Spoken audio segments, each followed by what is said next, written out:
अब तुम निकसो नींद से,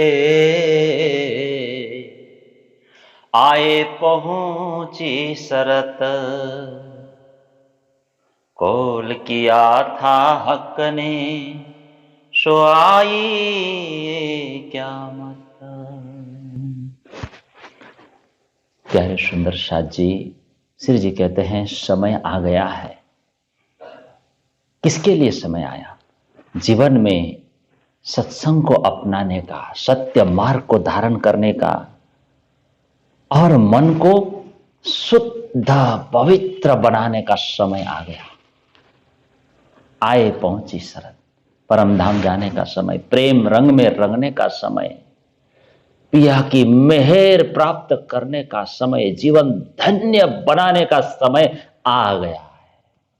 आए पहुंची शरत। इसी नश्वर संसार में हम सबको परम धाम के अखंड सुखों को, उस अलौकिक, उस परमानंद को अनुभव कर हम सबको श्री जी कहते हैं जागनी रास में रम जाओ। यही चाहते हैं श्री धनी, यही चाहते हैं कि हम सब परम धाम से अवतरित हुए ब्रह्म सृष्टि हैं और ब्रह्म सृष्टि ही ब्रह्मानंद रस में सरावर हो सकती है। अखंड सुख लागियो, डूब जाओ अखंड सुखों में, उस रस को पान कर पियो अमीरस हक नजर। और ये धनी की मेहर के बिना नहीं हो सकती। कॉल क्या था हक ने, सो आई क़यामत। बाकी तो परिकल्पना मात्र है। जो अधिकारी है ब्रह्म सृष्टि, जो पिया की प्यारी है, वही पिया की रस भरी बौछारें प्राप्त कर सकती है। बाकी सांसारिक जीव मायावी सुखों को ही अपना सर्वस्व समझते हैं और उसी में रचे पचे रहते हैं। क्या कहा जयराम भाई को?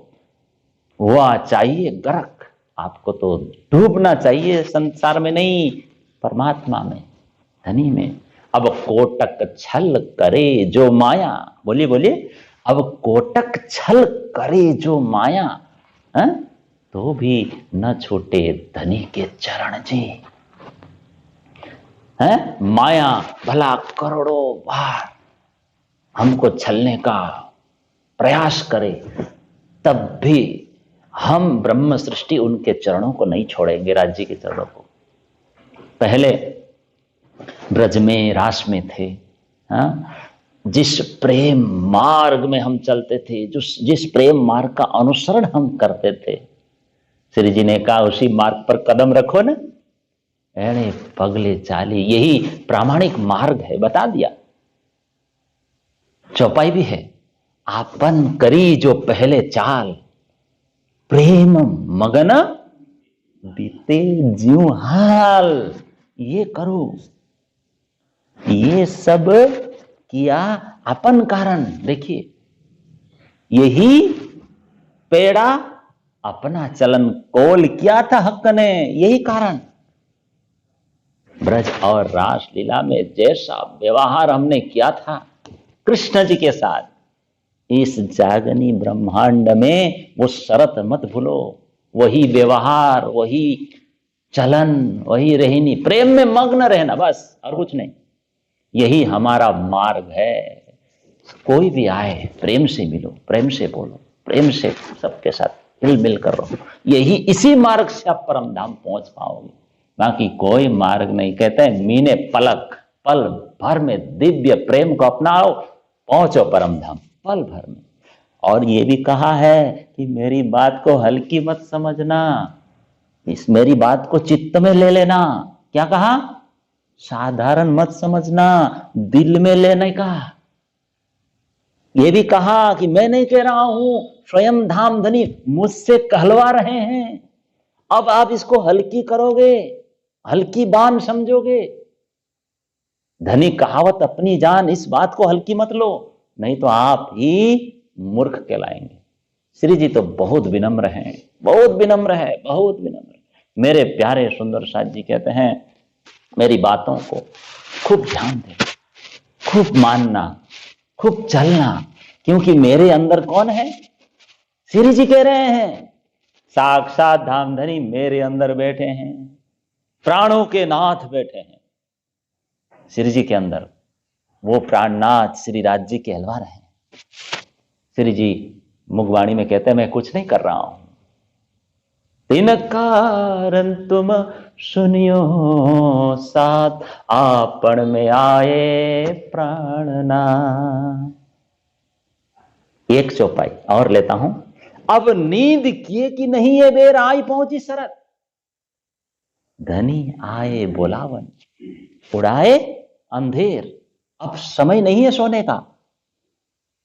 मेरे प्यारे लाड़ीले धाम के सुंदर साथ जी, धनी है ना ऊपर से उतरे और हम सबको बुलाने आए हैं। और श्री जी कह रहे हैं मेरे हृदय में बैठ गए हैं। आप श्री जी को देखो और राज जी को देखो। ये वाणी श्री जी के अंदर से राज जी कहला रहे हैं। अंतर रहे कहलाया आधार, इसीलिए अब तुम निकसो नींद से। प्राणनाथ जी कह रहे हैं, है ना, माया से निकलो, वाणी पढ़ो, चिंतन करो, मनन करो। श्री जी कहते हैं एक वचन भी मुझे नहीं आता, ऐसी वाणी है ये। जैसे मूर्ति में प्राण प्रतिष्ठा की जाती है, इसी प्रकार प्राणनाथ जी कहते हैं मेरे शरीर में, मेरी आत्मा में, रूह में, दिल में ये वाणी कहने की शोभा राज्य ने दी। बराबर। इस नश्वर शरीर को, देह को, क्षण भंगुर ये शरीर को शोभा प्राप्त हुई। श्री जी कहते हैं स्वयं ही धनी ये वाणी कहलवा रहे हैं और हम इस वाणी को खूब पढ़े। शोभा दई ज्यों कालबोध, कालबोध मूर्ति।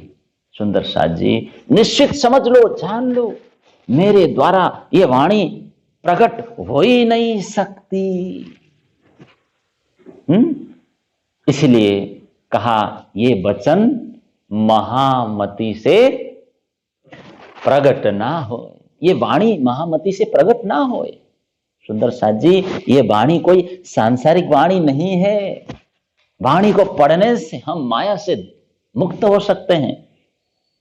और ये कोई लौकिक वाणी नहीं है कि इसको लिखी जा सके। हाँ, श्री राज जी प्राणनाथ जी के हृदय में साक्षात विराजमान हो गए और श्री जी के मुख से कहलाया, बोलो प्राणनाथ प्यारे के। और ये सारी वाणी आवेश में कही गई है और इस वाणी को ही जागृत वाणी ऐसा कहा जाता है। और जागने लीला में समस्त संसार में वाणी फैलेगी, पसरसी 14 भुवन। इस तरह धनी ने श्री जी को कहा, श्री जी ने हमको बताया। तो सुंदर साथ जी श्री जी कहते हैं